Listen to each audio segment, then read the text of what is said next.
দাদা এগুলো কি এটা এই ফ্রিজের মধ্যে যে পাইলাম এটা কি? তুই ওটা দর্শক গায়ে? আরে আমি তো ফ্রিজের মধ্যে আপেল থুইছে, এই আপেল খাইতে যাইয়ে দেখি এইটা পাইছি। এটা কি এটা? তো তুই গ্যাস আপেল খাইতে তুই আপেল লইয়াই পড়বি, তো তুই ওটা দর্শকই লেগে আর ওটা হচ্ছে একটা রকেট, তুই রকেট দর্শকই লেগে। হ্যাঁ রকেট?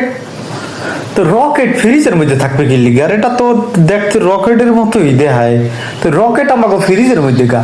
আরে মুলার ঘরের মুলা, ওই রকেট ফ্রিজের মধ্যেই থাকে। আর এই রকেট যেটা মানুষের পিছন দিয়ে চলে। ও ওই রকেট, আমি তো মনে করছি ওই আকাশে ওরে হেই রকেট।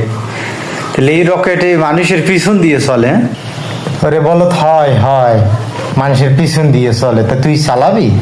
হয় রকেট চালামো আমি। তো তুমি একটু চালাইতে তোর আমার পিছন দিয়ে এই রকেটটা। আহারে মুলার ঘরের মুলা, বলদের ঘরের বলদ, তোর বলে ক্ষমা কই বলদ।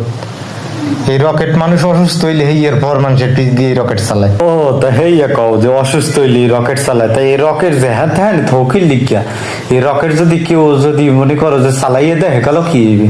রকেট যে থুইছে হ্যাঁ হে চালাইবে, তুই জারুর বাড়ি খাওয়ার আগে ওই সেইন তো আনছো সেইনে থুইয়ে যা। জারুর বাড়ি দেওয়া লাগবে না ভাই, আমি যেহেতু না আনছি হেনে থুইয়ে দিয়েছি। যা মুলার ঘরের মুলা যেন তো আনছোস থুইয়ে যা।